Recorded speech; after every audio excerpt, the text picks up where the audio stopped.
Sega Bits presents Sega Talk, a podcast talking all things Sega! With your hosts, George and Barry. Look, it's a giant talking egg. I'm not talking to you. I'm talking to the master here. Say what?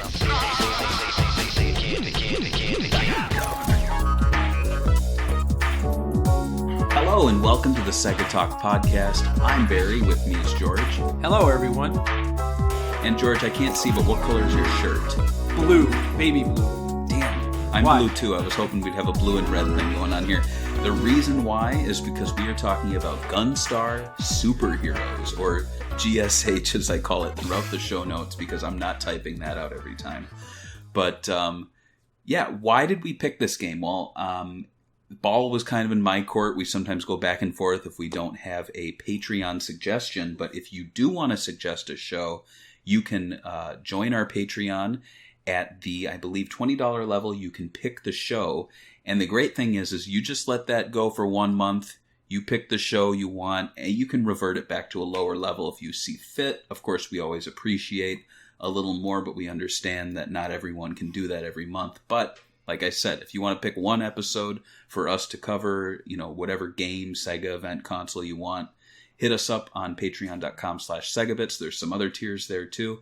But let's get into the show here. So I picked this because we have not talked about a Game Boy Advance game yet. And I was really excited to cover something. And I believe you suggested this game to me. Yeah.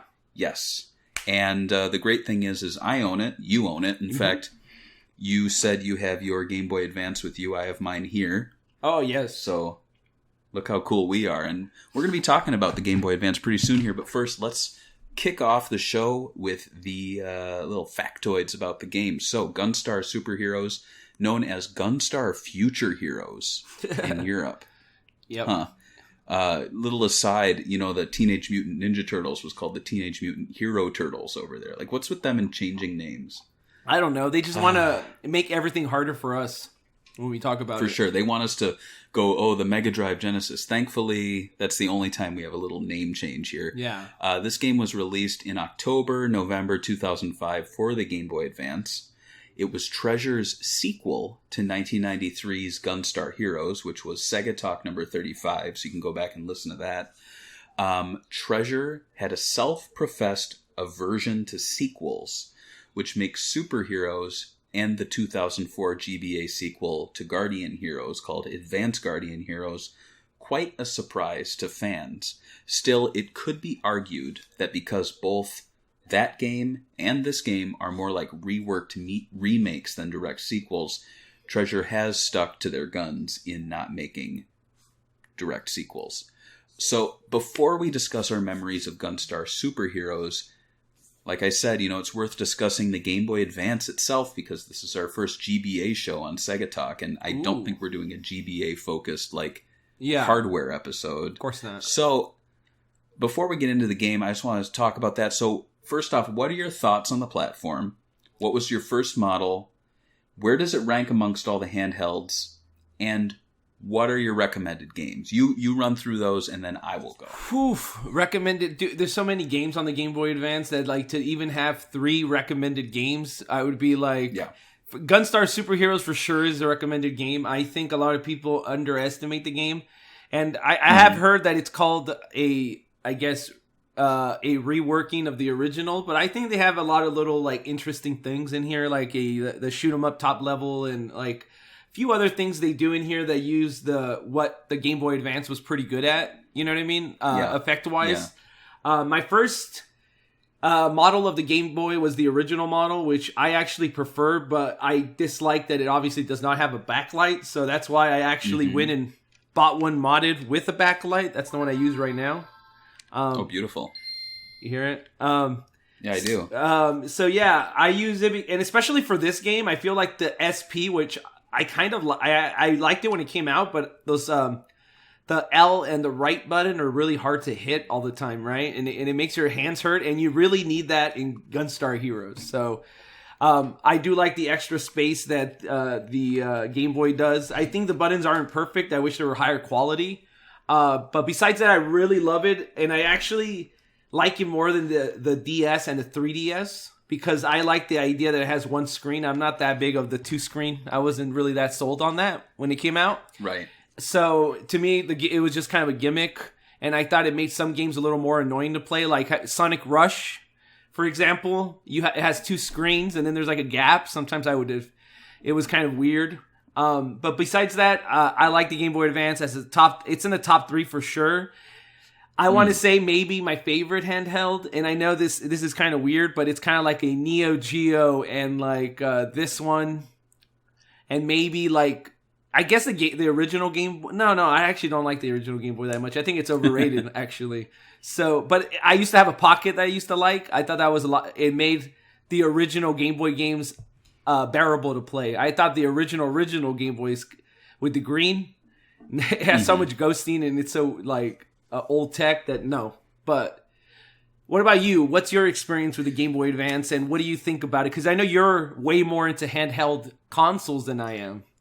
Yeah, so of course, I got my start Sega blogging by writing about handheld Sega games, the Nomad, the Game Gear, the early iPhone stuff.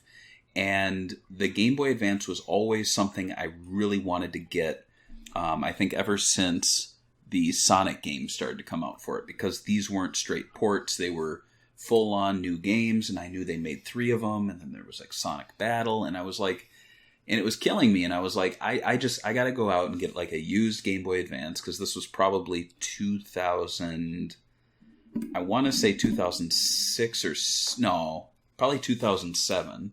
When I got one. So looking back, I came on board probably just a little bit after or during the platform being phased out, which is not too bad. Actually, I'm kind of surprised I was, getting into a Nintendo console that kind of was still alive, because typically I'll buy like a NES in like 2011 or something. Here it was the Sega stuff really that drew me to it. You look at my library and it's almost all Sega Game Boy Advance games, and by library I mean like a handful of cartridges that I just like throw in a bag. Yeah, because who owns a box? I think I own the Game Boy Advance Sonic Advance box, and that's it. I only own this game, Gunstar Superheroes, because I got it when it came out, and I was like, this is gonna be. I'm not gonna ruin it, and I think the Golden Sun games I own. Not very many, nice. Just 3.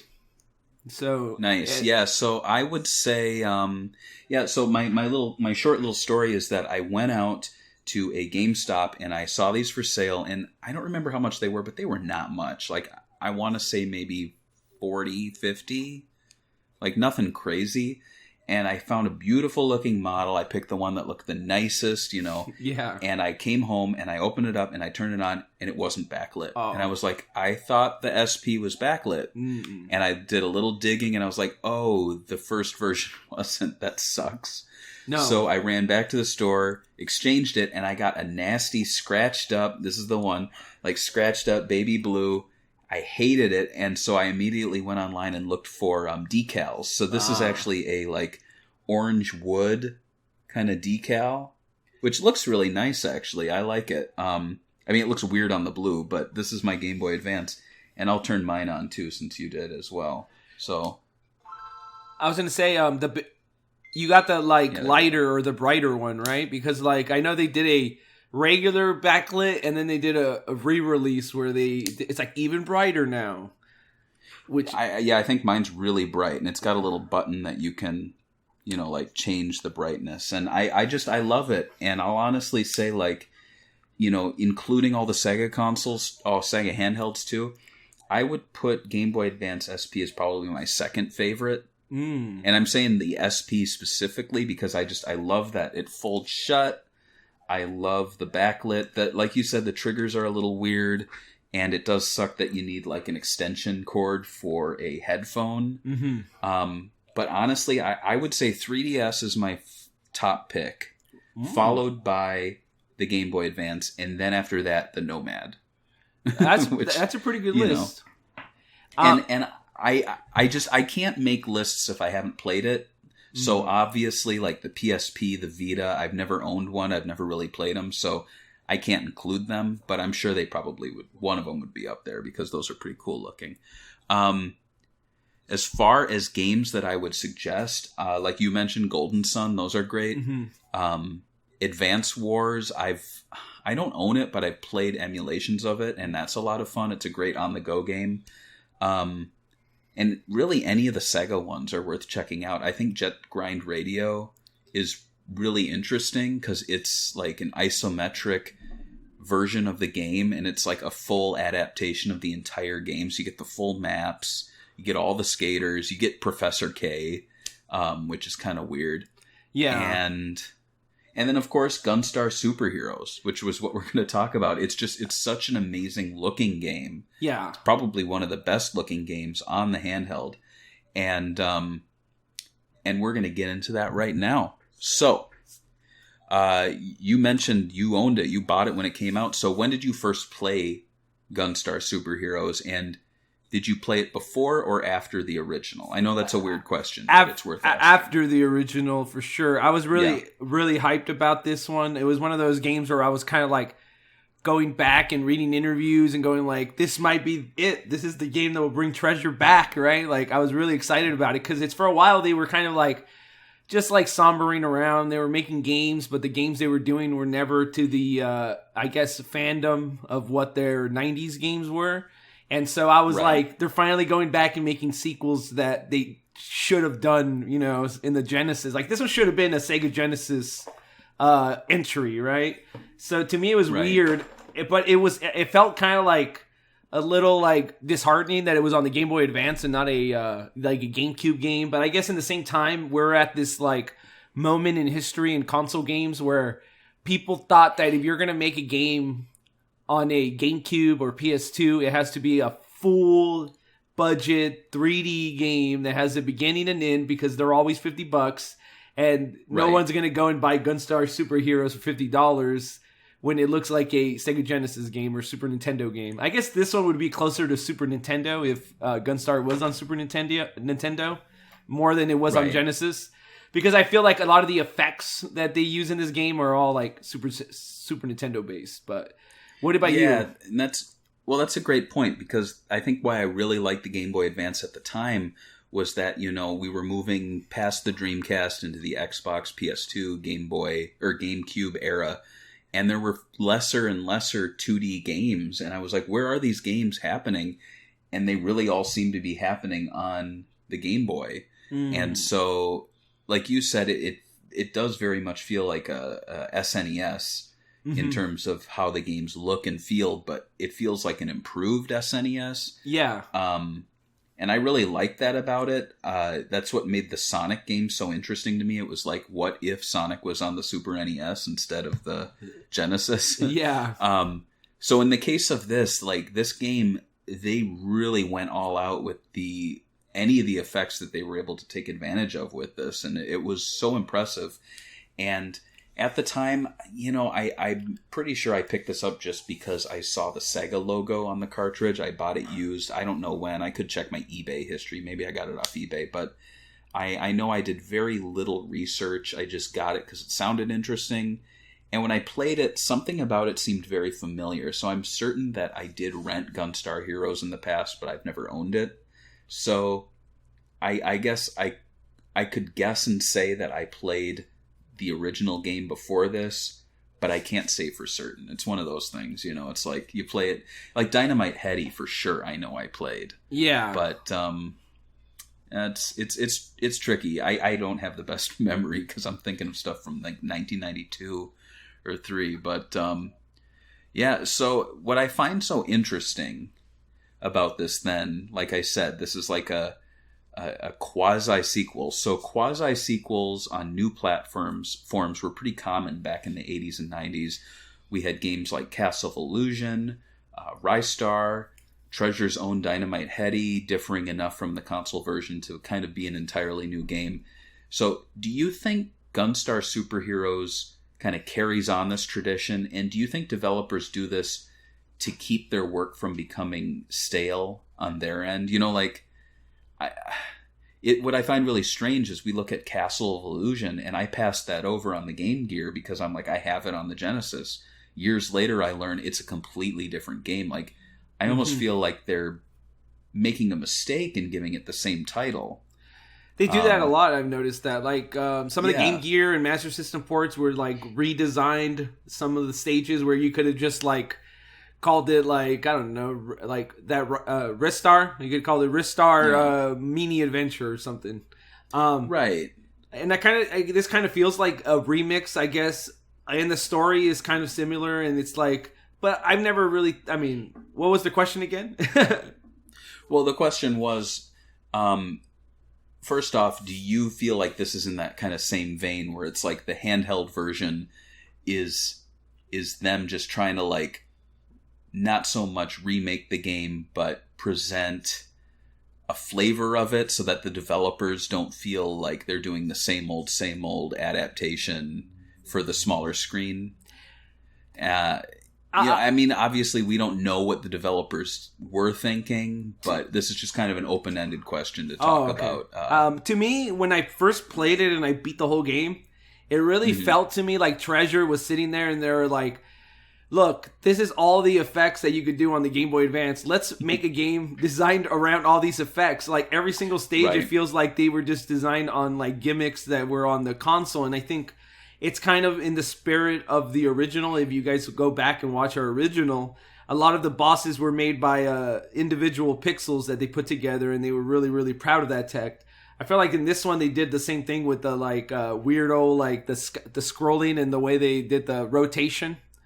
They seem to be so proud of that it was almost on every single level. I don't even think I can name one level where they didn't use it at least for a second, even in a boss fight or something. So there were tons, and I think one of the reasons why they would do these sort of like quasi sequels that are more like remakes is because, you know, it sounds like they really wanted to dive in with this game and focus on the visuals and focus on getting the best out of the hardware. And because of that, either they, you know, do brand new character designs from the ground up, brand new levels, brand new story, or they just take what they've done before, kind of expand on it, and then they don't have to spend so much time developing new characters or settings or stories. Like, and they kind of did that with Jet Set Radio too, with Jet Set Radio Future. They were like, you know, it's a sequel, but let's just do kind of the same plot, you know, so we don't have to think about it, reinvent the wheel. Yeah, exactly. And maybe it's weird. I mean, I think it's smart of them to change the title, at least. At least this wasn't called Gunstar Heroes. Yeah, or like, maybe it's like, they know, hey, it's been a very long time. At this point, it was 11 years. At this point now, we're at 22 years or something, right? 21? Since the original came out or whatever. So, like, these people are probably thinking, the people that buy a Game Boy Advance are probably going to be kids. They probably wanted to reach a new audience, and they were like, just call it Gunstar Superheroes, or whatever else they called it in Europe, and ship it out, and let's hope that we get a new audience and our returning older audience. But I don't know. I don't think it sold that well, to be honest with you. So maybe it didn't work. But yeah, right. Because like when I posted pictures, I think of the box on our Instagram, everybody's like, "Wait, Gunstar Hero had a sequel?" It's like, no. Yeah. Who were you? But I mean, they didn't. I'm glad they didn't fall into that trap of like doing the mid 2000s sequel that looked nothing like the original. Like, you know, you'd get Bomberman doing that, and I feel like they really could have done like, it's Gunstar Superheroes, but it's in 3D. It's brand new designs, brand new characters, and it would just be like Vector Man. Exactly. Yeah, like the Vector Man thing. So it's like, sometimes you veer too far away. Other times you get too close where it's just like, did you really need to make it that much different? You're basically making the same game. And I think it's a delicate balance, but I think overall you play this and you play the other game and you don't feel exactly like you're playing the same thing. So let's talk about the plot. I didn't talk too much about the plot. Yeah, well, yeah, it's so important. It's, you know, you don't want to miss it.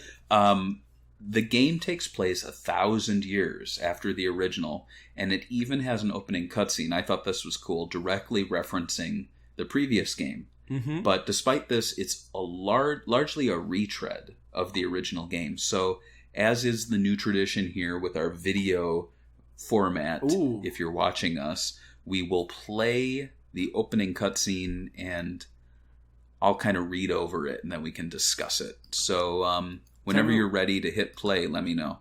We're looking at the opening, right? All right.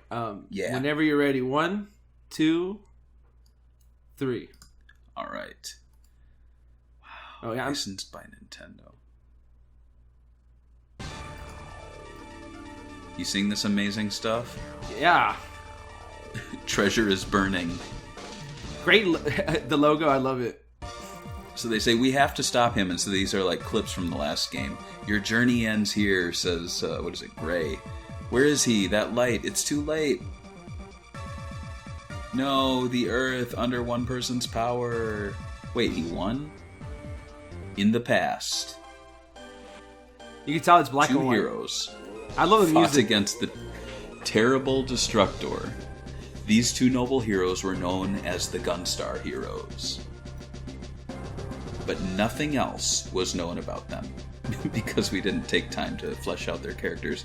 They beat the Destructor in an epic battle on the moon. The Destructor exploded, resulting in a Genesis. Sega Genesis. A Genesis of 4 new moons that orbited the Earth. As time passed, development occurred on the 4 moons, and they're just called Moon 1, Moon 2, Moon 3, Moon 4. It's easier to keep track. A prosperous era. Oh, then a 5th moon appeared. This moon served as an ominous omen. A huge military satellite created by the Empire. It plans to resurrect the Destructor, the god of ruin. Its obsession since the find of a relic, the megalith. But the Empire's grab for power hasn't gone unnoticed. Thank God. Thankfully. The 3i force on Earth has created a unit to stop it. This elite unit has been given a code name. Can you guess what it is? Gunstar Superheroes. That's right. I'm so smart, Look at man. that. Look at it. So, and it's beautiful. I love that rotating box. So as you can see here, like, it is in the future. They do talk about the events of the previous game as being in the past. However, it's pretty much like new villains came up and they just want to revive what had happened 1,000 years ago. And now they have a thing called, what was it, the Megalith or the Megadeth? Or the Mega Death Star. Yeah, exactly. So, new names, same game. You take on bosses named after colors, including green, pink, orange, black, and general gray. Mm-hmm. You play as the characters blue and red.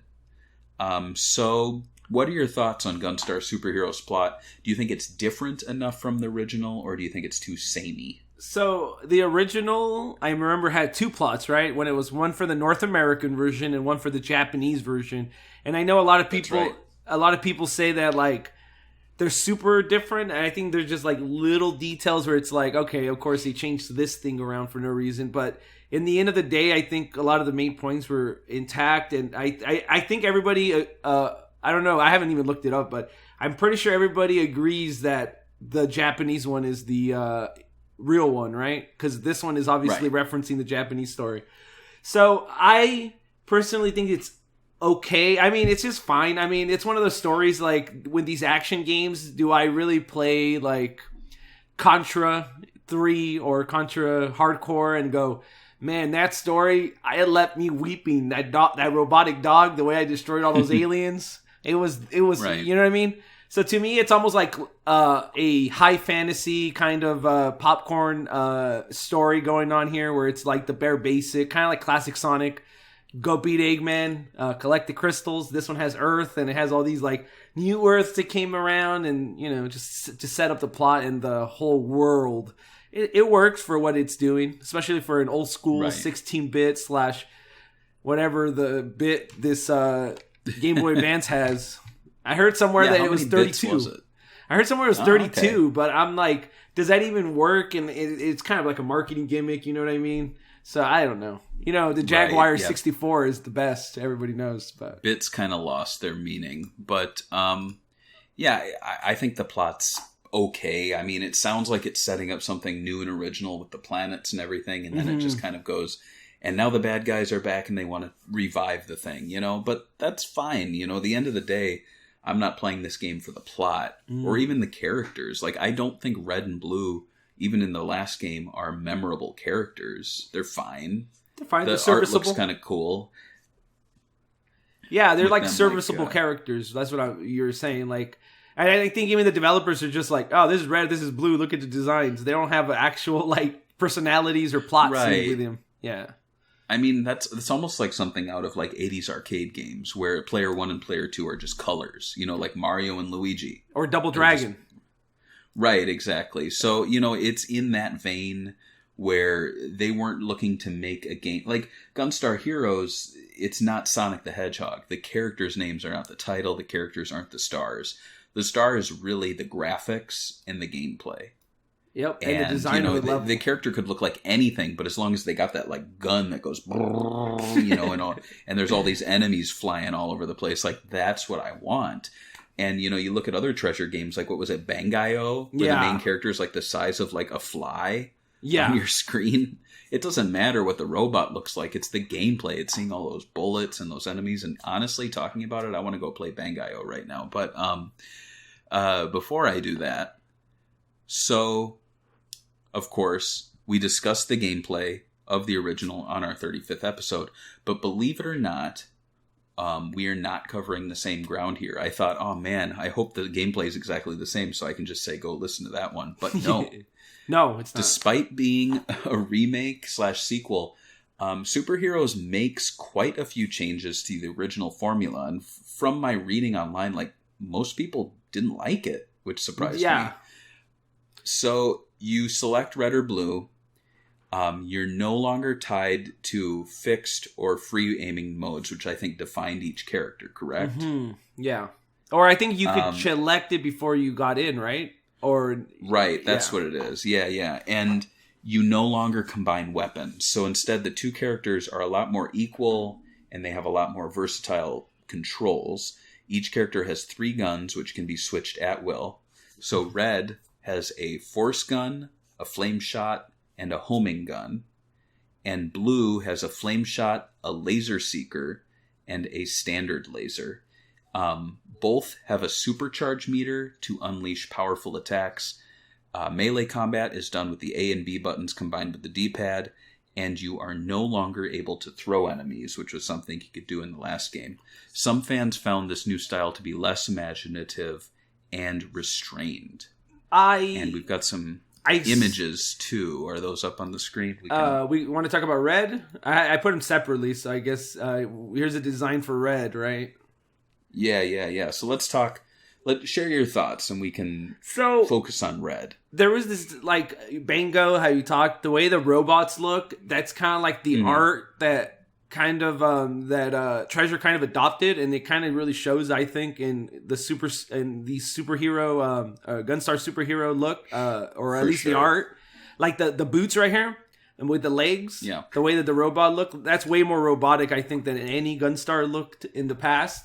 And it also has like a more I don't know, it still has that weird 80s look, but it looks more I don't know how you say it, like the line work on this is way more like professional than the first game. The first game kind of had that like 80s anime vibe, you know, like some of the games get, where it's like, some people would say a little amateurish, but like I would say like Phantasy Star kind of fits on that, where it has those eyes and it's kind of like, it's not as polished or whatever they say. The line works a lot but nicer and more pleasing. It looks like a comic book basically right here. Honestly, I would say this art style is almost like the early 2000s style, which I think no one's really nailed down yet, but when you look at it here, I would not point to this and go, that's 90s. I wouldn't even say 80s. Very clearly 2000s. Yeah, and what like you said, it looks like Bangai-O. Yeah, it does, and it's kind of like the look of treasure games during this era. At least to me, it looked like. And what do you think about him compared to Red from the original? It's like he has these like Super Saiyan hair kind of, and in the original, he had kind of like brown hair, just like a brown hair kid. He kind of looked like his hair was just down. It wasn't all animated out, at least for what I remember. Right. Yeah, he just was kind of like there was a lot of fabric on their costumes, fabric, brown boots, and then like just little touches of armor. But here it's almost all armor, spandex jumpsuits. They're a little more in proportion, not like little kid, big head, little body sort of things. Mm-hmm. little more Alex Kidd vibe with the old one, Adventure Island, that sort of thing here. Like you said, again, I keep going back to Bangai-O or Bungio or whatever you call it. But, I mean, it works. It looks fine. And when you see them on the screen, I feel like the sprites resemble the original game a lot more than the art does of them. Now, let's look at Blue. You have Blue up there? Yep, I do. And he's got that, like, he looks like a few characters I've seen before. He looks like my character from Phantasy Star Online. I had that, like, little, human hunter. He looks like, man, I've seen him before. He looks like a Naruto character or something. I don't know. This one, it's actually kind of crazy though, but I feel like he looks a lot more like the original Blue from the first one than the other guy looked like the original Red. Because if you look at the original Blue, he also has the bandana. He has the same kind of hair, only that it's longer here. And like you said, it has the armor that we talked about from Red. It's like kind of the same armor, but just a blue and white version of it. But yeah. Right. And I would say, too, this is something we cover a little later, but early art had Red as a female. So with that in mind, when you look at Red, imagine that's a female character. Honestly, they could have called this a female character and I would have believed them. I mean, Red looks very feminine. It's got the hair. It's got the little, blush. The blush, yeah, you're right. And Blue doesn't have that. No, and so I do have to wonder if it was something that changed very late, because even though very early pixel like art has Red as a girl, I'm looking at Red right now and I'm feeling things. No, I'm just kidding. But I and honestly, I like that idea. Like the girl? Sure, why not have a boy and a girl, Red and Blue? Like, I think that's a lot cooler than just two guys. I thought it would have been cool if like they had after you beat the game, they just had like Yellow as an unlockable hero and you could play the game again with them. But yeah, that wasn't a thing. Right. Yeah. And I'm glad you brought up Yellow. I don't have Yellow in my notes, but Yellow is basically like your person talking into your ear throughout the game. Like they're kind of just your point person. Yeah. And she made the cover art even though not being playable. So it does feel a little like false advertising. You look at that and go, oh, it's a sequel to Gunstar Heroes and they added a third character. Yellow, so cool. No, you can't play as Yellow. No. Another unfortunate omission is the lack of two players. Yeah. Which like defined the original. It's one of those games where you go, oh, you've played Gunstar Heroes, but have you played it with two people? Wow. Do you think the Game Boy Advance sequel suffers from this? For sure. Like 100%. I think anybody that likes this game and is a hardcore Treasure fan would have told them not a good idea to do that. That's kind of like defining. I think it's like changing the weapon thing and not throwing and the two-player thing. Those three things back to back are really like, I enjoyed the game. I love the game. I actually one of those guys that defends the game. But those three things I really can't defend. It's one of those like trademark, like when you first played Gunstar Heroes and knowing that you could switch weapons and you could throw people, it is so sick. Like it is so cool just getting close to someone and grabbing them and literally throwing them across the map. Like and then hitting other people. It is really cool. So I would not be defending that for sure. So I would say it's a very not two players is negative for sure. You? Yeah, I'd have to agree with you there. The only thing is, like, being the Game Boy Advance platform, I never thought I'd play with someone else, and I never did. Just the idea of either having the link cable or, you both have to have the cartridge. Like, there is a lot involved to get to that two-player point. Mm-hmm. Having said that, to not even have it so that people can't go, oh, have you ever linked them up with someone and played? Oh, I did with my cousin. Like, you can't tell those stories. It's not even an option. So I don't want to be that guy to be like, well, not many people played two players, so it's not like it needed it. Because, it's very defining for the game. When Streets of Rage 4 was announced, I remember some people were going, oh, please, I hope it has local multiplayer. And I'm like, why wouldn't it? Yeah. If it didn't, then that's a huge fail on the developer's part. And for this game, just thinking back, had I heard this was coming out, no doubt, if I was like a big fan of Gunstar Heroes, I'd go, of course it's going to have multiplayer. Like, it has red and blue in it on the cover. It's probably going to have 3-player. Look, there's yellow. But no. Yeah. And when we get to the development, we will explain their reasoning. It makes a little sense, but I love this game, but I will get a little negative on it once we get to that point.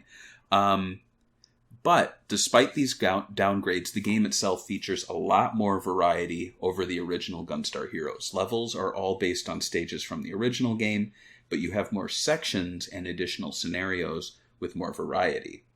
I was playing the game before we recorded, and it was just like 30-second scene, 20-second scene, 40-second scene. And it was like, but there was no loading time, so it was very fun. Like, I would get to an area and I'd be like, I really need to explore this as much as I can, because next 10 seconds I'm moving on to the next one. It wasn't like Streets of Rage or like Golden Axe or any of those games where you're like in the level for an extended period of time, like 2, 5, 10 minutes. Like, here it was just like nonstop. It was like eating candy, and you were like, oh, that's an M&M. Oh, that's a Skittle. You're just like just eating a variety of things, and you just didn't have time to process it. But honestly, I think that's what makes the game work really well. And if you're a Sega fan, you'll be excited to know that the game is packed with references to the company's past titles. The game kicks off with a new prologue stage, and there is an Afterburner-inspired stage above the forest. Mm-hmm. There's a 2.5D kind of stage where you collect birds, like in Flicky. Mm-hmm. There is an airfield stage that has an overhead Thunderblade level, which I think a lot of people probably didn't notice because the Thunderblade, I think, home game does not have that overhead sort of section. Yeah. And then the game, it's truly a love letter to Sega's past, which is kind of surprising because it's a treasure game. But still, it seems like despite being on a Nintendo platform and utilizing their hardware, it was very clear that they were like, Superscalar stuff is Sega's realm. And they were making a lot of references to that. So in regards to like the new stuff, what's your favorite addition to the game?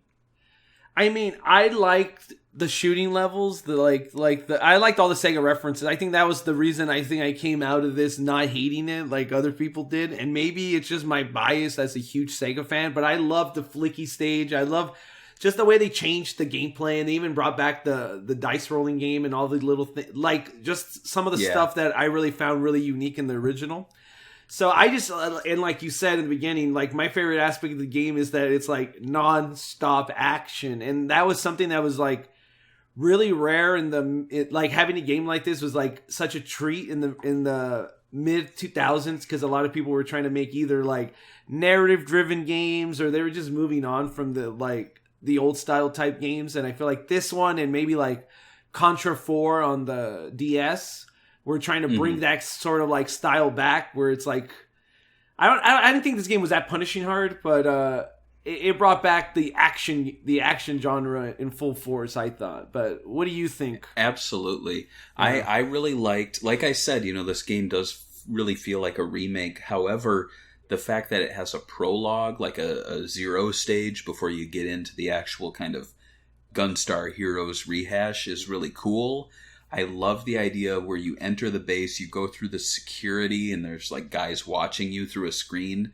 You kick it off by fighting the boss, he gets away, and then you're leaving and you backtrack back through where you came, and you're seeing all this destruction. I think it's very cool. It's it definitely makes you not think that this is more of a remake, because you're getting something brand new right out the gate.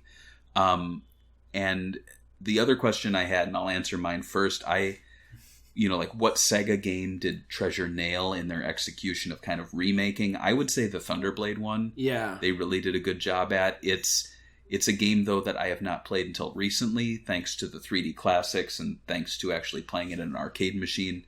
But it's just such a cool concept from Sega's past that I really appreciate that Treasure their developers saw that and they were like, oh, we got to reference that. No, everyone else was thinking Outrun, Space Harrier, but no, they were like Thunderblade. And that's just so Treasure of them. I feel like Thunderblade is such a game that Treasure would have loved and did love. So I thought that was cool. How about you? What was your favorite Sega callback? That was kind of it, because I actually really enjoyed that stage. I thought it was a little frustrating when I first played it because I didn't understand the bomb thing because I didn't play it. The original. But the thing that really, really struck me is like, why would you do Flicky as a stage? That was the weirdest one. That it was like out of everything, and like you could have done almost any game in Sega history, and you're like, that Flicky game, that's the one that needs a stage in our game. I'm like, I thought it would have been interesting if they like did a callback to like Contra because some of the guys worked on it. But as a Sega fan, I can't really complain that they kept it Sega. But I thought it would have been interesting if they did more like 90s shoot 'em up kind of like, or even something to like their past games like Silhouette Mirage or something. But no, it was all Sega games that they never even had a hand in creating, which was weird. Yeah, that is kind of strange that they didn't start referencing their own past titles. And that's why, later on we'll talk about deleted things, but I really feel like either they or someone at Sega was like, is this a Treasure game or a Sega game? Because we appreciate the references, but you guys need to like ease off and make this thing its own thing. So compared to Gunstar Heroes, Gunstar Super Heroes was more than just a run and gun. It was a grab bag of gameplay styles referencing both Treasure and Sega's past, with an emphasis on gameplay and graphical gimmicks over gameplay mechanics. Yeah. So how would you say Super Heroes compares to Gunstar Heroes for you? And which type of game is more your style? A solid run and gun game, start to finish, or a game that's tons of variety, gimmicks, and run and gun thrown into the mix? I like them both for their own thing, but I would say that if I had to choose and they had to go back and do it, I would make it more like the original. I think there was stuff in the original that I feel like was more timeless and I think will be known in the future. I don't mind their like references to other games, but it is kind of strange that you're like, all right, I'm going to get the new Gunstar hero. And then you start playing the game and it's like, oh, now I'm playing Thunderblade and Flicky. And it's like, it's kind of strange. It's kind of jarring at first because you're expecting it to be like the Genesis game at least. Like, oh, just more of the Genesis game. And it's definitely not that. It's kind of like they just had like all these like, oh, I want to make this game. Oh, let's put all our ideas in this one game because Sega's funding Gunstar Superheroes. So now all these mini games we thought about or style of games we want to make, we're all making all those styles in one game. And that's probably what they did, basically. Yeah, basically. And it's funny for me, like, I want to say, like just a solid run and gun game, like the best of the best. But at the time I played this and still when I pick it up, I love the variety. I love that I don't know what's coming next. And I'm like, oh, I'm doing this now. Oh, I'm playing that.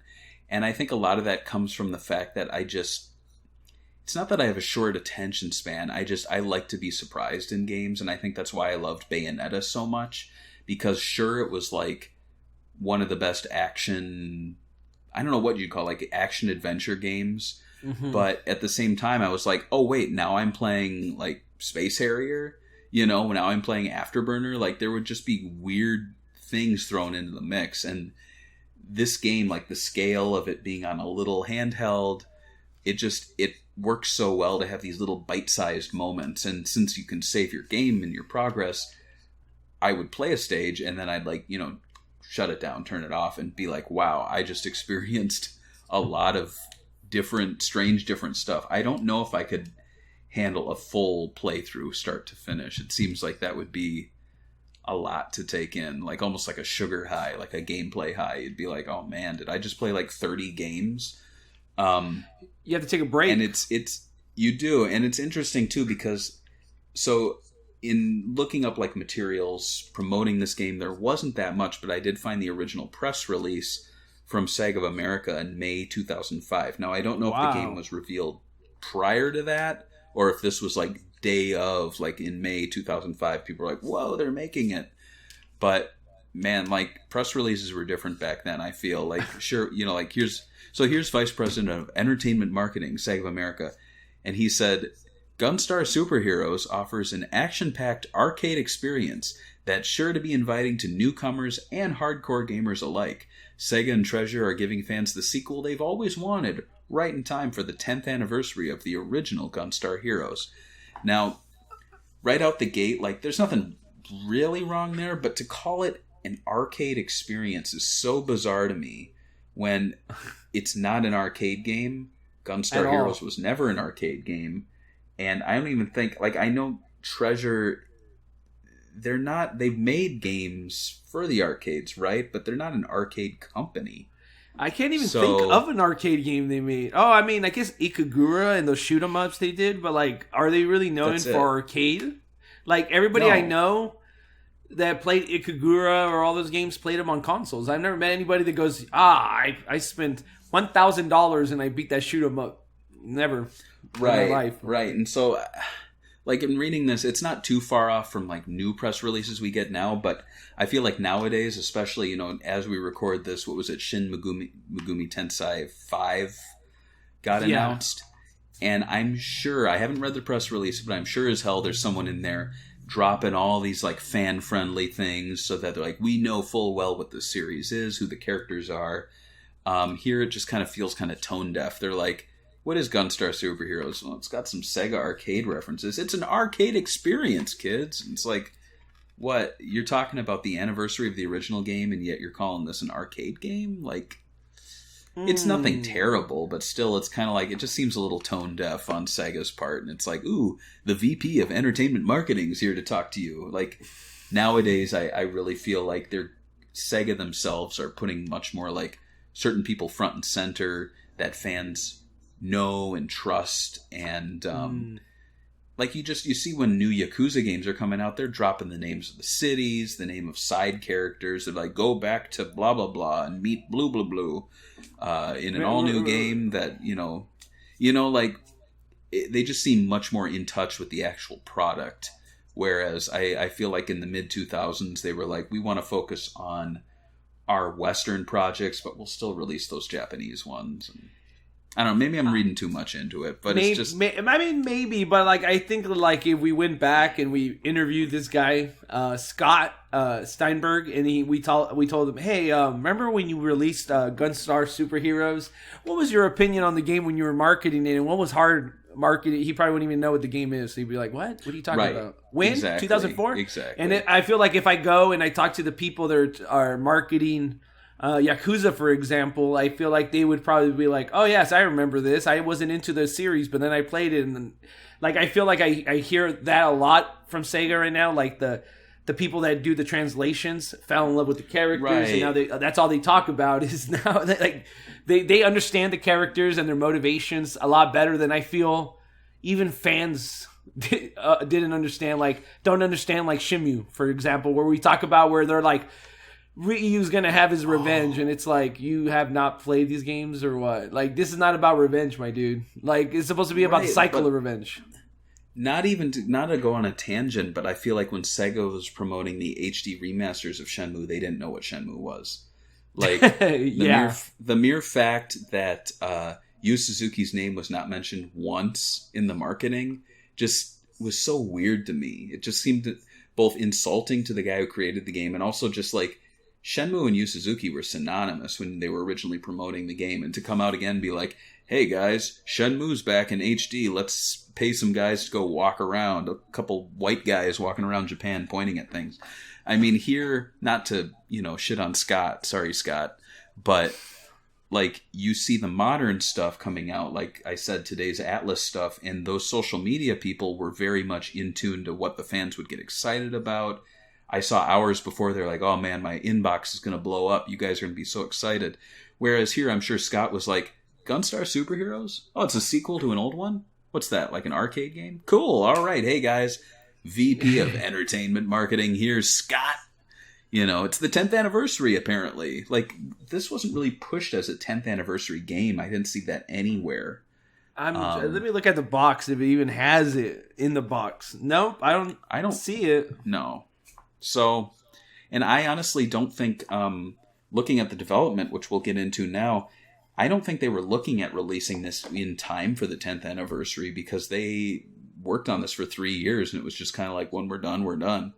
So let's and talk it didn't about really. that. So September 2005, Treasure's president, is he still the president? Masato Megawa. I think he is. Yeah. Okay. He spoke with IGN about the upcoming game. In regards to Treasure being against sequels, he had this to say. There are 2 things we have to do to make a sequel. First, we have to gather the original's development staff. This time, we had a chance to gather the staff from the original Gunstar Heroes. So that's why we made Gunstar Superheroes. The next step is, I speak with the team members and ask them what they want to do. There was an opinion from the team. They wanted to make a sequel to Gunstar Heroes. And I found this really interesting because we've dealt with this a lot as Sega fans. The original team, at least in Treasure's eyes, needed to be assembled for a sequel to happen. And then on top of that, they had to have new ideas for what to do. It wasn't just like, this sold well, sequel. Let's poop out another. Yeah.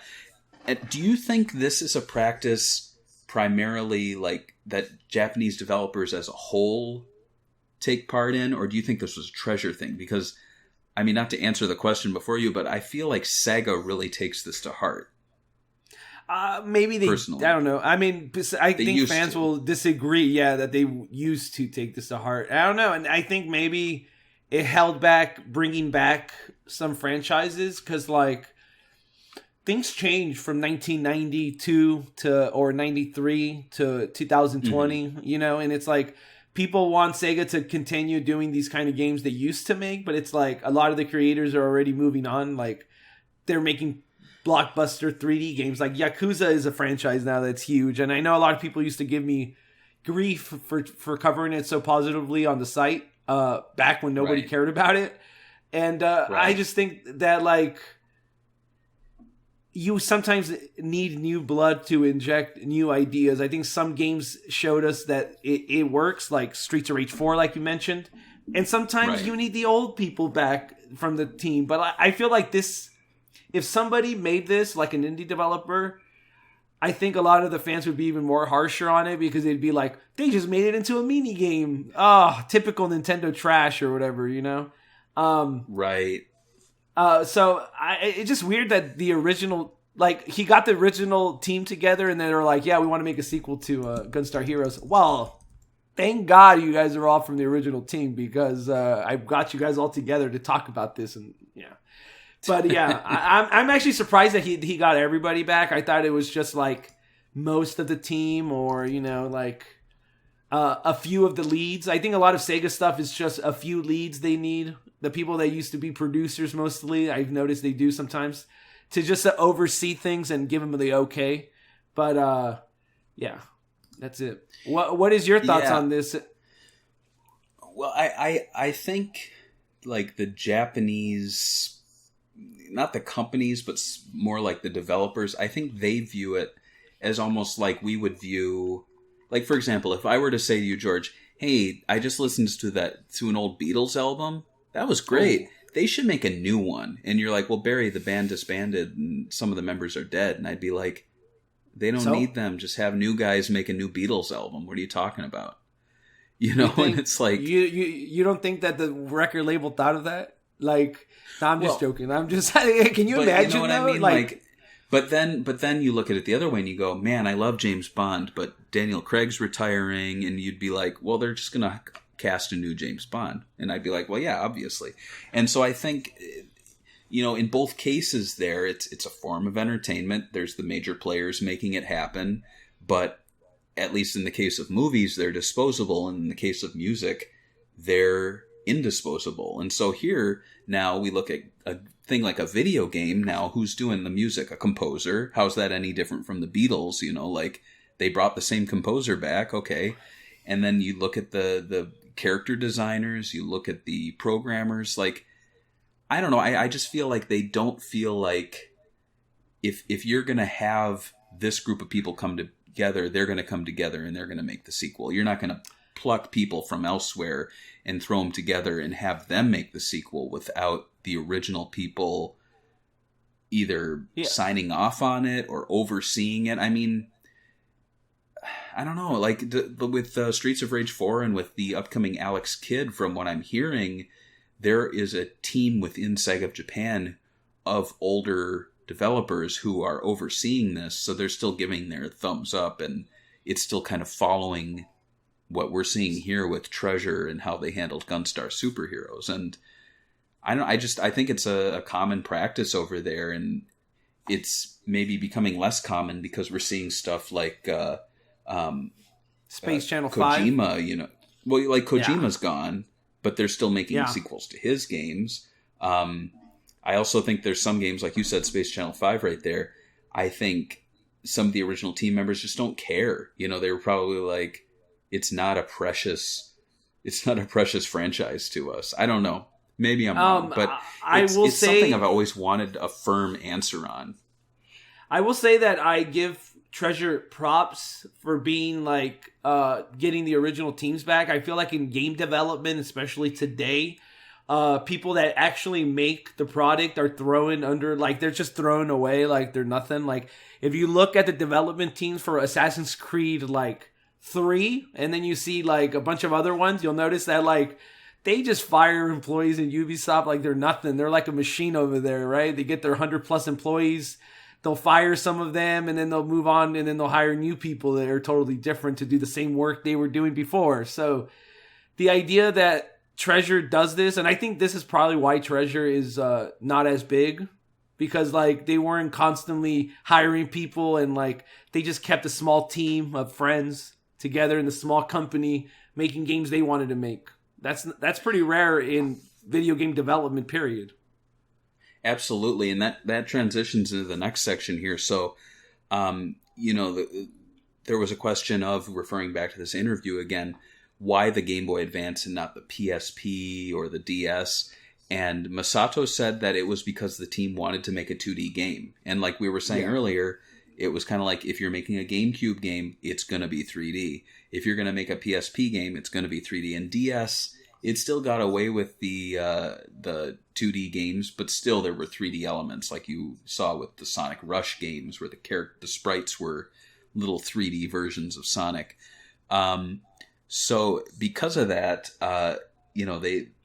they actually had a very small team. The game was in development for 3 years, but Masato said that it was a gradual increase in team members, and not like 3 years of crunch time. It was really like it seemed like a very like chill, leisure. Casual leisure. Yeah. And for a game that's like opening with flames and like every stage is lasting like 10 seconds, it's so funny that it took them 3 years of just casual development with probably some crunch time towards the end for a game that's just so like fast paced and fast too. It's a short game. So the original Gunstar Heroes had a team of 7 staff members, and Gunstar Superhero had 3 people at the initial few years, and then it grew to a whopping 10 people in the final year. Masato appears to prefer smaller teams. He said, "Our concept for creating games is to call upon the characteristics and originality of all the team members. When making a big title, you just can't do that." So, does Gunstar Superheroes, the game itself, reflect the smaller dev team and longer development time? Looking back at your own favorite games of recent years, how many would you say have large teams, and how many have had smaller teams? Like, are you a big team boy or a small team boy? That's my question.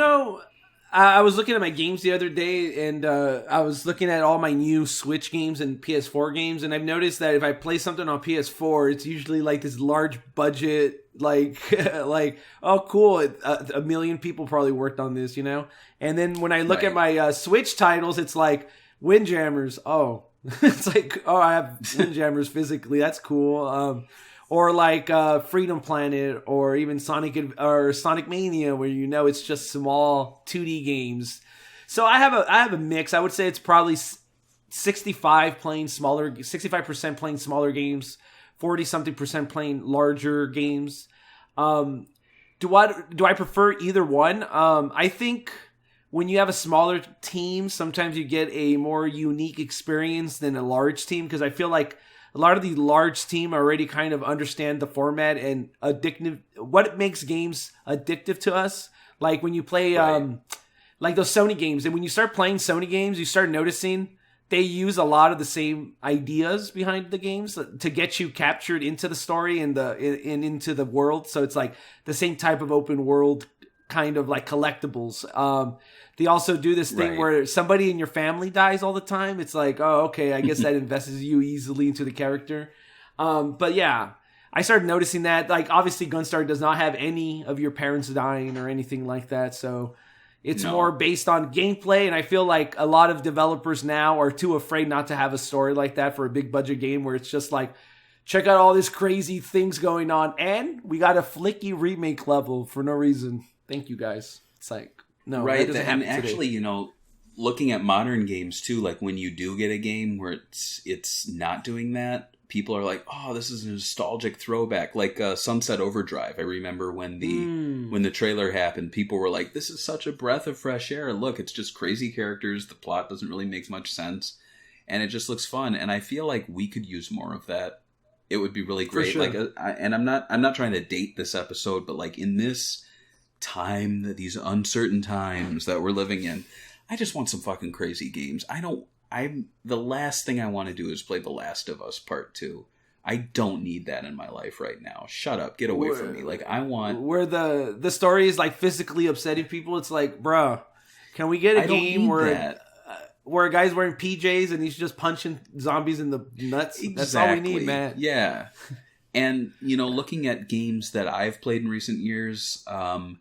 yeah, I would say, like, you know, I love the Yakuza games. It's a pretty sizable team. But I think because they have people moving, you know, working on the series for so long, it's not like a team of 10 people, but still they've all kind of come together and decided this is the feel we're going for.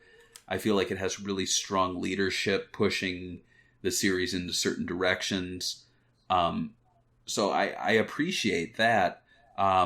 But then I also look at games like Sonic Mania, and like it's not a team of 10 people. It's a pretty sizable team still. But when you get down to just the developers and not like the people in marketing and the QA testers, like all that, it's a small enough team that you can go onto Twitter, point something out, and, you know, like 5 times out of 10, that person's going to come back and be like, oh, that was my idea, and they'll give you the reason. You know what I mean? Like, whereas yeah, I'm certain that if I were to play like Spider-Man for PS4 and I were to point out a tiny little thing, I don't think that person would come out of the woodwork and like talk to me and have an answer. It would just be more like, oh yeah, we had a team of about 15 riggers, lighting, you know, like all this stuff. I know they need it and everything, but it's just, I don't know, like, whose idea was it to put the Game Gear logo on a little TV? You know, like, someone will come out and talk to me about that. Whereas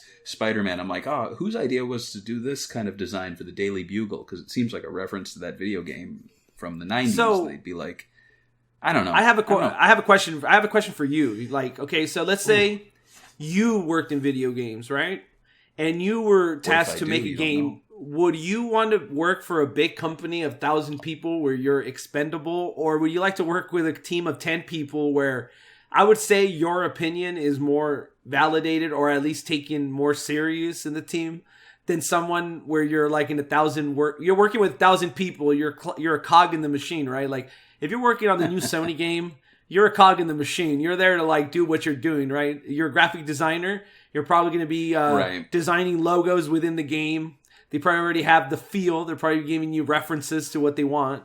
Where somewhere like Sonic, you could just go back, play old games, and do whatever you want, and then present it to Sega, and then they came up with what they want to change, right? Like, I assume all the Hornet, all this stuff they added in Sonic Mania was because they were fans of Daytona, and they were fans of the Game Gear.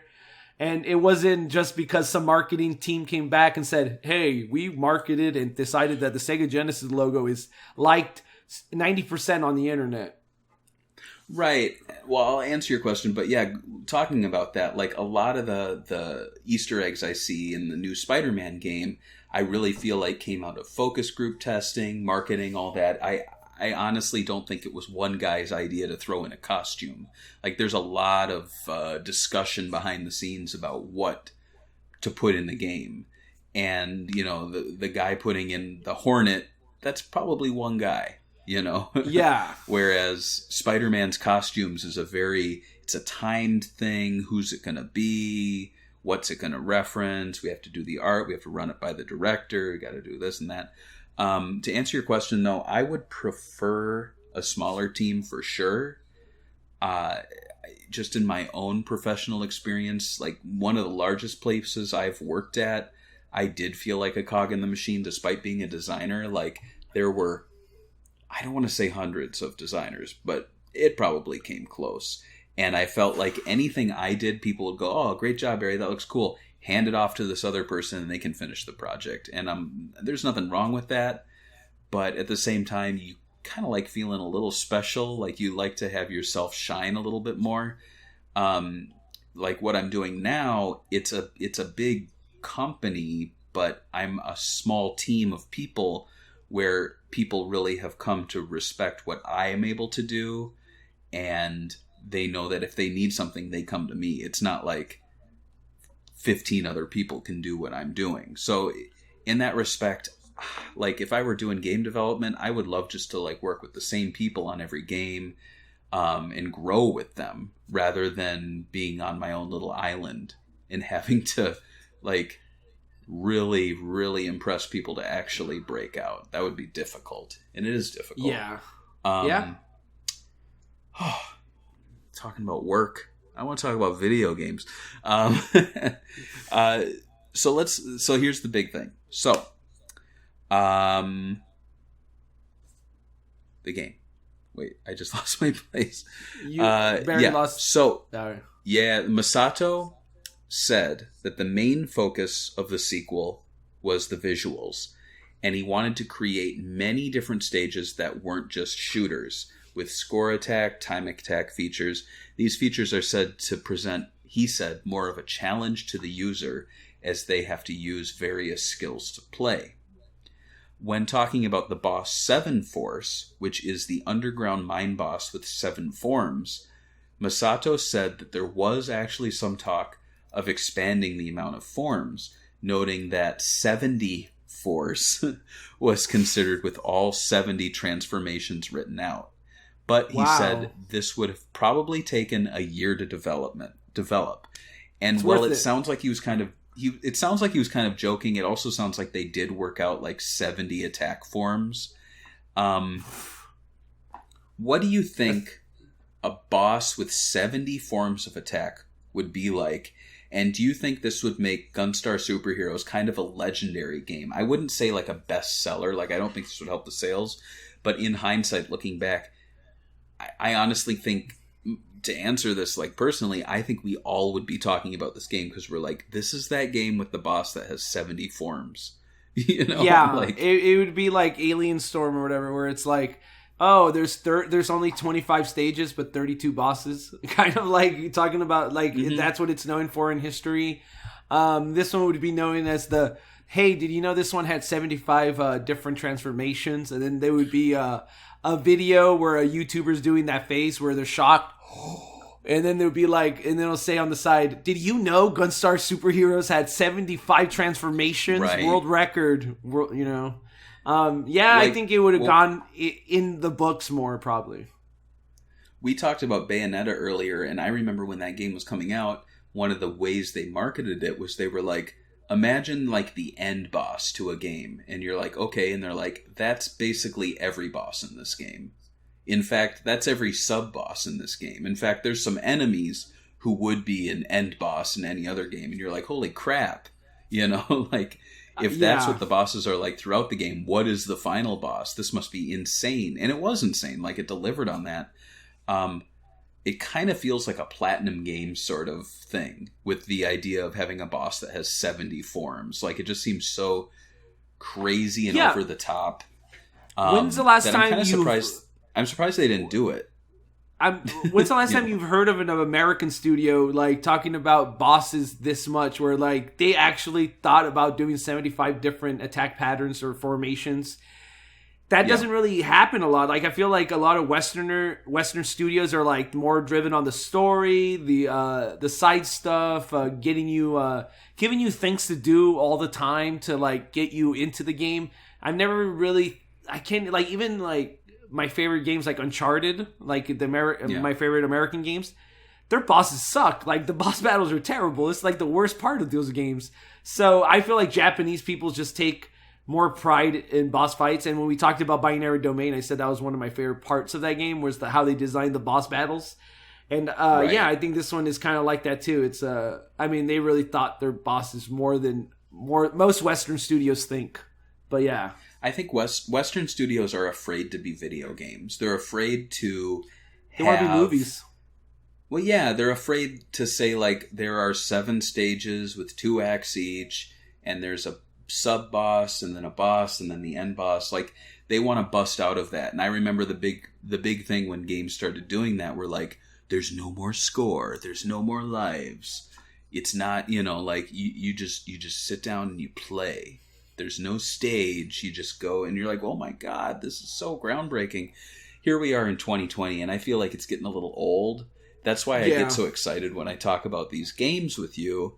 And even games as new as Binary Domain, where there was like a real like respect for what makes a game, and the fact that these Japanese developers are thinking, well, we have these brand new tools, like even Game Boy Advance, at the time it was a new tool, and you look at the new stuff like Switch and things like that, like they're looking at it and they say, we have this increased hardware capability. Why don't we go all out and just make insane bosses? And I feel like that's what people were really doing, probably like late 2000s. Like, there was a real push, especially with Platinum Games. But I also feel like Treasure was doing that a lot in the 90s and in the 2000s. Like, just the sheer variety of bosses, even though we didn't get the 70 forms, whatever it was. The dice was just so cool.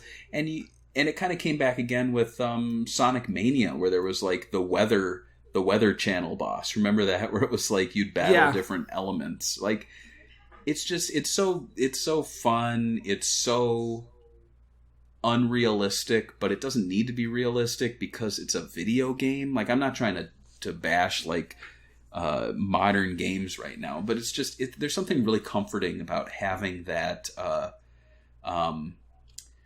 I don't know, like structure. It's just nice. I don't know. I agree. And that's what I like about this game is you see the moons, like Moon 1, Moon 2, Moon 3, Moon 4, and you're thinking, all right, I guess I have to go to all of those. Like, it's just, it's fun. Yeah. It's nice to have, it's fun to have fun. So, all right, now we're not going to have fun. This next bit. So, when talking about the game being single player, Masato says the mode would have meant they would need to trim elements from the game, including the number of enemies, I assume, on screen. Despite being single player, Masato claims they maxed out the GBA. I agree. So before I ask this question, do you think they put way too much emphasis on the visuals, and because of that, it worked against the gameplay? Yeah. It really did. Like, you could tell that they were more happy about being like, I think they really thought that if people saw the graphics and all the effects that they were going to do on the Game Boy Advance, that they were going to sell more copies. But if you actually look at the top selling Game Boy Advance game, it's like remakes of like it's like ports of Super Mario and like Donkey Kong, or Donkey Kong Land, or whatever they used to call it. Like, those kind of ports are the ones that seem to be like selling millions of units. I don't think people that played on a handheld, on a Nintendo handheld, are playing games for graphics, but more gameplay. So I think they should have probably, I don't know, did something to make it 2 players, in my opinion. But you? Yeah, I would. I mean, it's difficult to say, because if they did restrain themselves, and really tried to make a game that would allow for 2-player, when 2-player was not the typical way most people would play a Game Boy Advance. it's tricky because then they would be satisfying the core fans, but they also would be restraining themselves in terms of what they would be capable of doing on the Game Boy Advance.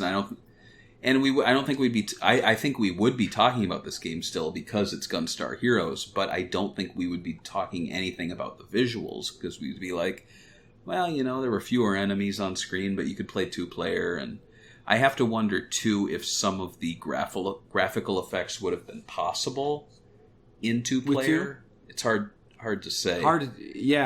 We don't know. Yeah. But it is surprising because, the Game Boy Advance, I think the first games came out in 2002, and I looked online, the last game was 2008. So what was the last game to come out? The last Game Boy Advance game was called Samurai Deeper Kyo. Oh, I wish it was Cory in the House or something like that, like a legendary game. I could be wrong, but it says 2008. But, we're looking at a game here that came out in 2005. And that's really like what? That's halfway through. So they really maxed out the console halfway through its lifespan, which is kind of impressive. I'm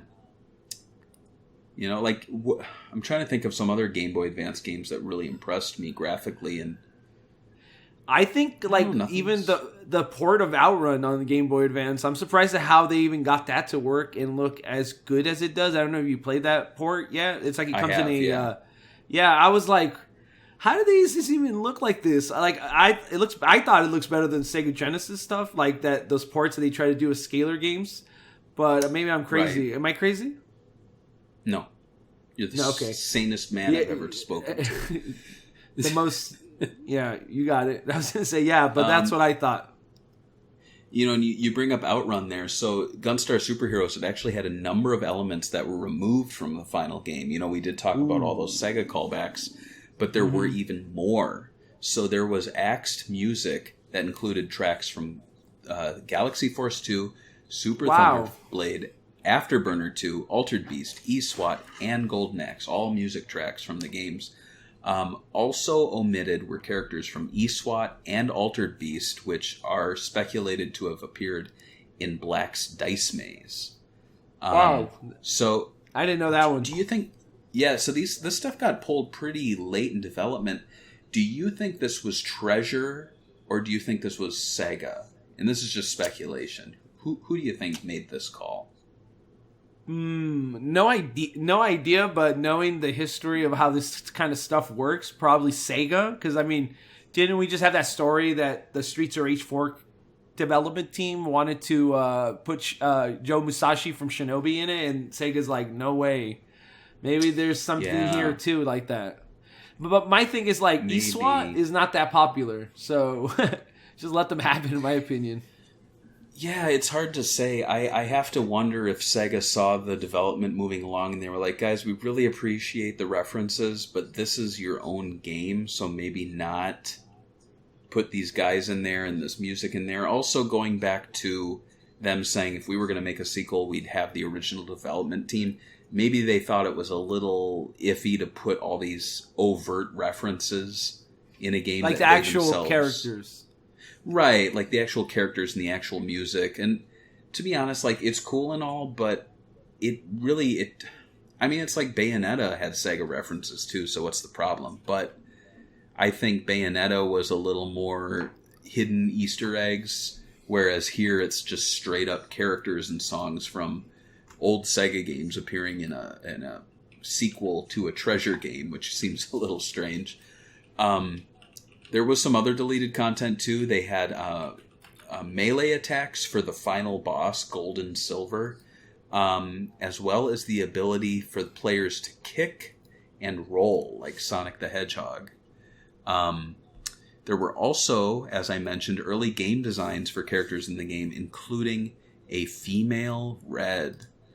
And that's look the at how... There we go. Yeah, and look how cute she is. She's even wearing the pants that kind of look exactly like the original. Same. Yeah, and the only thing is that she has them tucked inside her boots, and the boots are red, and it's a different design. She has massive boobs. Not massive. I'm just joking with you guys. But she has a big head too that looks like the original look of Red. So this looks more like Red. Even her hair looks like Red. It's flat. It's not Super Saiyan. So you could tell this is more inspired by a female Red, right? Yeah. I think it would have been cool. I wish it was a female Red. But yeah, me too. I'm not bothered by the characters are so tiny on the screen. It's just, I don't know. I'm always been a fan of like the male female character. That's cool, but whatever. The game's music was by Non, aka Norio Hanzawa, and Hanzawa has a diverse portfolio that includes work with Treasure games like the original Gunstar Heroes, Dynamite Headdy, and Stretch Panic. He also did Sega's Alien Soldier, which just had a vinyl release, which I'm wondering if he made a little money on that.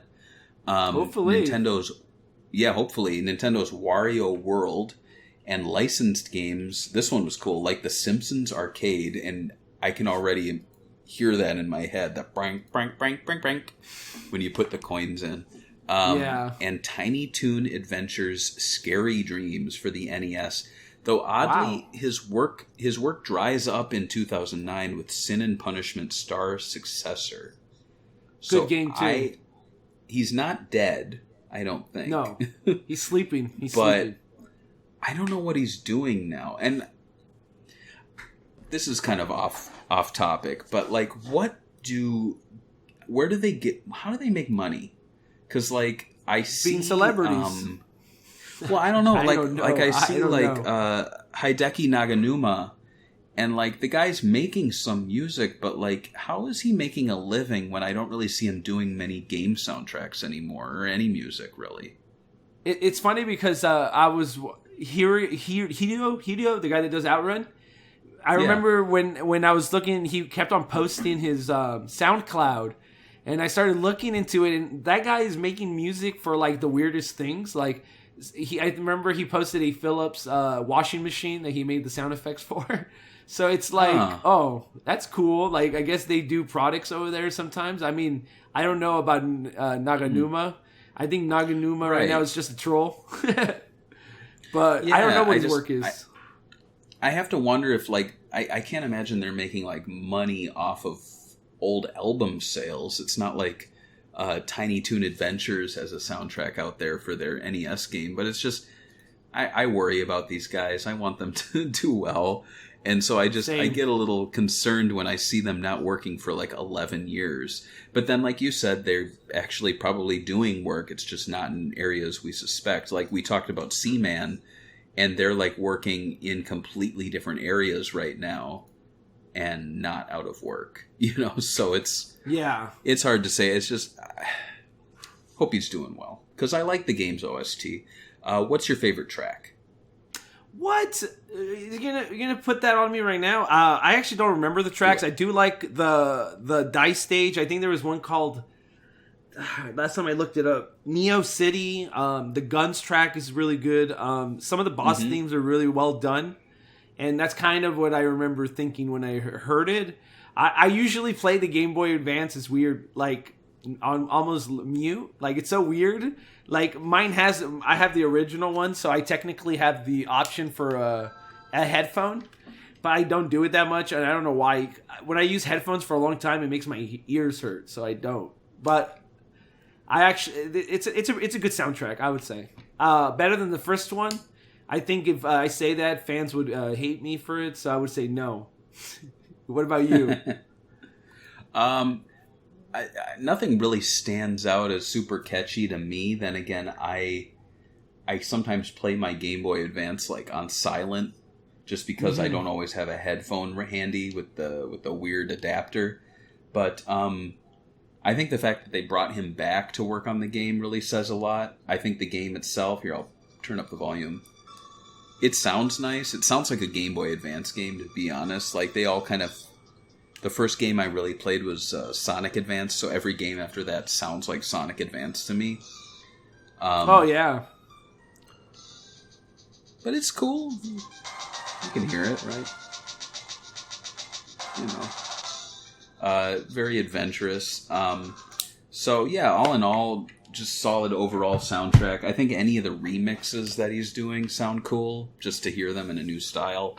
The tracks you mentioned stand out to me too, but you know, I'm not going to sit here and be like, "Oh, Green Hill, it's like Green Hill Zone," you know, like. Do you think nothing stint? You talked about how he just got a release for the data disc. You think that Gunstar Superheroes would be cool? Like, I think it would be interesting to listen to the soundtrack without the limitations of the GBA. Like, maybe they have like a master version. That would be pretty slick, I think, if they released that. Kind of like the Sonic Rush tracks that were uncompressed that they released. Mm-hmm. Those were really cool. Yeah, like that. I heard those before I played the game, and then when I went and played the game, I was like, "Oh man, these sound bad." It was like, I'm like, "Oh my gosh, it sounds like a drive-through speaker." But yeah. So as far as promotion for the game, I was unable to find commercials, but I did find a 2-minute Japanese trailer. Ooh. Let's watch like the first, 30 seconds. We don't need to kill ourselves here. You want and we can talk over it. I think we do.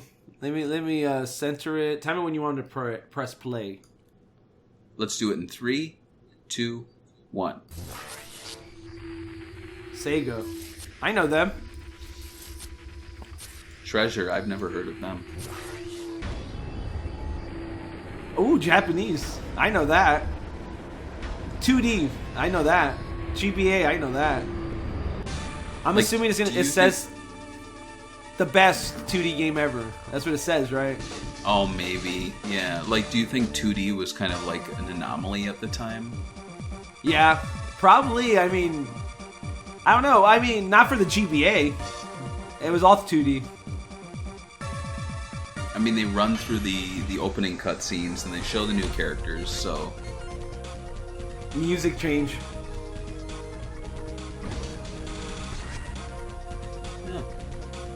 It's cool. I mean, they're changing explosion effects. Sorry, yeah, the effects are sick. Yeah, and looking at some of these bosses, I'm reminded that first boss, if you shoot his hands, he goes like this. He goes like he stops holding his thing and like shakes his hand like it hurt. There's just these bosses look a lot like the old ones. But yeah. Look at that. Slick. Look at the action, dude. It's just ridiculous explosions everywhere. Yeah, the animations are just unreal. And I put it in my notes, but then I deleted it. But they said when designing bosses, they always try to move away from robots and instead do things that are like animal or human based. And you're really seeing that here, where it's like very fluid movements. Even if it is a robot, they want to move away from just like a mech walking across the screen. There you go. Ooh, October 6th, 2005. Yeah, it's Gunstar Superheroes. I'm gonna probably buy it. I think that's... So the game was actually called Gunstar Superheroes in Japan. I thought it had a different name in Japan. I thought it was like Gunstar Superheroes, something else in Japan, and then whatever the hero one was for Europe. So, but man, finally we're not that one. Yeah, we're not the odd one end. out. Yeah. Like, you got to imagine that a lot of Japanese fans were watching this trailer and, oh my god, this looks awesome! It's back, and they go, one player, really?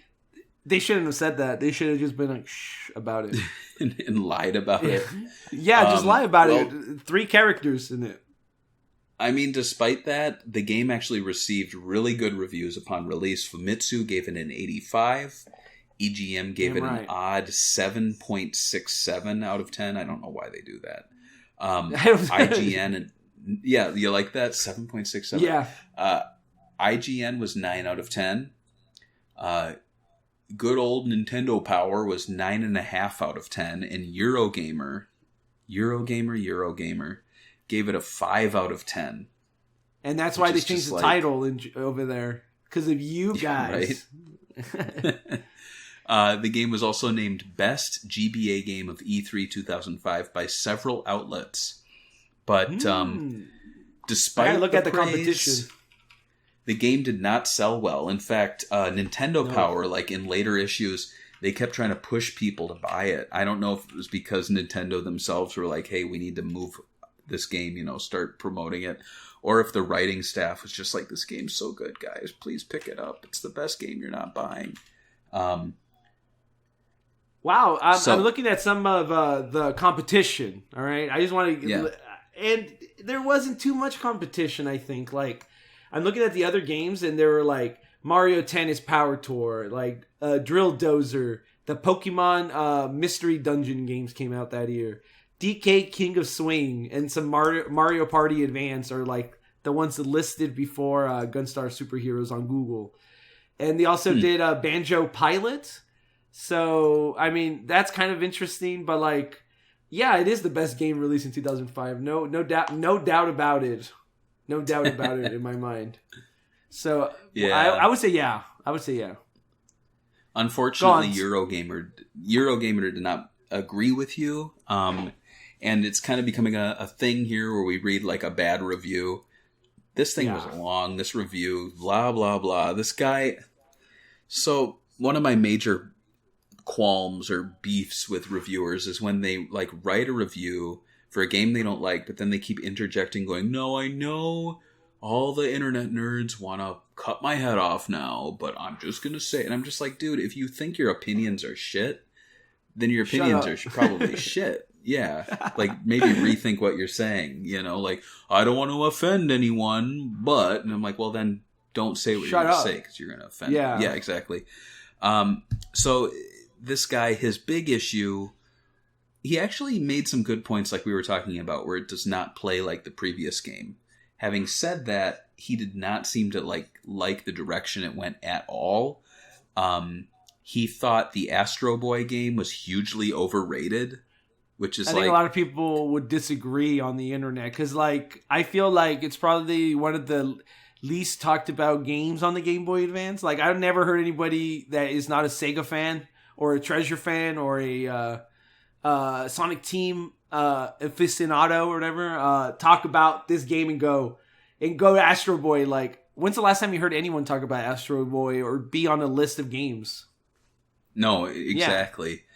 So this guy, he says, this game does not live up to the hugely overrated Astro Boy from the same development team, and indeed appears to be equally overrated across the board, apart from on this bit of it, which will undoubtedly be hanged in the supreme kangaroo court of the internet. It's less than an hour long. It's like getting thrown out of the tapas restaurant of gaming only a quarter of the way through your meal.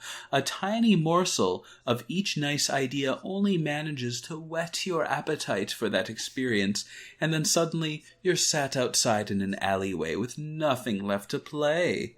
It doesn't matter how well it might execute on these micro levels. They're so brief as to have not been barely worth bothering with. It cannot be said that the games are reviewed based on the nostalgia that may generate inside of you. Sprang through the pages of an album of photographs may flicker wonderful memories to light, but it doesn't throw you back in time and have you relive that very moment. There's approximately 8 trillion games of this nature available for arcade emulation on MAME. So now he's saying that you should pirate. That's what he's saying. Okay. He's saying a lot. Like, I guess this guy would have hated the WarioWare games. I think what he doesn't understand is the appeal of this game is that there is so much packed into it that it's so replayable because you get these little moments, but it's not like he says right here, it's less than an hour long, but do you really want in a 15-minute stage that's a callback to Thunder Force or Thunderblade?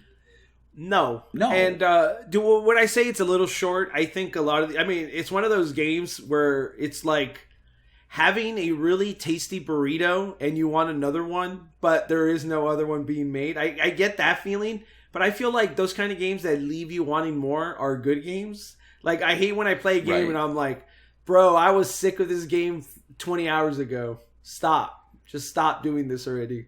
And I feel like sometimes you just want to sit down on a Game Boy for 10 minutes and just play a level. Like, I feel like this game is perfect because you could play the original. You could play any level again and try to beat your score. I think that's what the game was made for. So you could like replay the levels and get better at them, and then show people your score. I guess that's where the arcade part comes from. I guess I don't think scores are just arcade things, but whatever. But yeah, that's my thoughts on it. It's cool that he has his opinion, but I think 5 out of 10 for one of the best graphical games, and not even bringing up the graphics, it's a little lame, to be honest with you. Yeah, it's and he also he goes on to like be like you said like, why is there a flicky thing in this? But he was more like, why am I even doing this? Why am I collecting birds? This is so weird. And I'm like, what is the purpose of life? Well, like but that goes back to what I was saying. Like, can we just enjoy a game being a game? Like, it does not need to reflect real life. Like, why are they collecting birds? Who cares? Is it fun? Yes. And yeah. You know, I can't agree with this guy on the length thing because, you know, it's like a great album. Like, some of my favorite albums are like 40 minutes long. Would I have preferred to be a 4-hour album? Probably not, because I would have gotten a bunch of songs that I didn't like. Like, you look at movies where people go, oh, it's a 4.5-hour epic. And I'm just like, dude, I can't sit through that multiple times. I'll watch it once, twice, maybe, but that's it. Yeah, and I say as the Lord of the Rings movies are sat right behind me. But you know. Yeah, I know. I was about to say, like, there's only some few movies that I could sit down and like watch an extended amount of time. I think one of the first ones ever for me was like those Lord of the Rings extended cuts, and I think it was more because I read the books, and when they did the extended cuts, I was like, oh, they showed that scene from the book. Sure, it was different, but like I always wondered, like, what happened to that one scene where the guy on the 2 towers, I forgot his name, died? Why didn't they show that? And then it was in the extended cut. Yeah, so stuff like that's cool, but like, is the game short? Would I agree with him? Yes. Would I wanted it to be maybe like, I don't know, like an hour longer, maybe double the length? Sure, it would have been great if they kept the quality up for another hour. Right. Maybe add like double the amount, like 8 stages or something. It would have been pretty slick, but still a pretty good game for what you get. I guess you guys know that's a little short. And I guess we could just close it up and you could talk about your final thoughts on the game. Yeah. Were those your final thoughts? My final thoughts is that if you have a Game Boy Advance and you haven't played this, I suggest you play it, especially if you like... I mean, if you like the first one, you're probably going to complain about it, but you've heard us talk about what's different. So going in, try to be open-minded and enjoy the references to Sega properties. Enjoy the shooting, enjoy the graphics, enjoy the atmosphere, and just have fun. I think it's a fun game. The bosses are cool looking. And I mean, I think everybody should try it at least. You? Absolutely. No, I agree with you there. You know, you need to... If you're a huge Gunstar Hero fans, you probably already played this game. So really, I think you're going to enjoy it if you've never played this game, because it's different enough from the original that you're not going to be feeling same old. If you're a fan of like games that just throw everything at the wall and sees what sticks, I think what's great about this game is almost everything does stick. If you've played Sonic Mania recently, I actually think this and that game have a lot in common. It's kind of like a new spin on a classic game with a lot of new gimmicks that you otherwise would not have expected to be possible in 2D. And again, the callbacks are just really fun. So if you want to emulate this, go for it. But I think just it really works well handheld on the go. So if you have a GBA or a DS, it'll play that too. Check it out. I think last I checked, I mean, I wouldn't buy it from them, but GameStop has them for $35. It's not terrible. You're not getting the box, but it's less than what it was when it came out. So as far as memories, if you want to share your memories on any game we cover on this show, if you're a Patreon supporter at any level, you get to have your memories read at the end, no matter what. So, on this episode, we have one person with memories of this game. Again, probably reflecting how poorly it sold when we have one person who actually remembers it. Nicholas Schaefer, he's written to us many times. He says, "This is a gem I have not played. Wow. Looking forward to the podcast. Hopefully we can get it on Switch if Nintendo ever decides they want that virtual console money again. Well, you know what? I don't know if that's happening, Nicholas. Come on Sega over here. You can... ages Gunstar Superheroes. Everybody, go and tweet Sega and tell them I won Sega ages Gunstar Superheroes with 2 players. No, screw that. 3 players. I want yellow to be playable. And I also want a female red. 4 players. Get it going. Come on. Let's wrap this up. He's getting crazy. Okay. All right, we'll see you on the next 50th episode of Sega Sonic 2. Talk. Sonic 2. 2. Bye. Bye. Bye. Oh, no, And no. we're not Oh, no!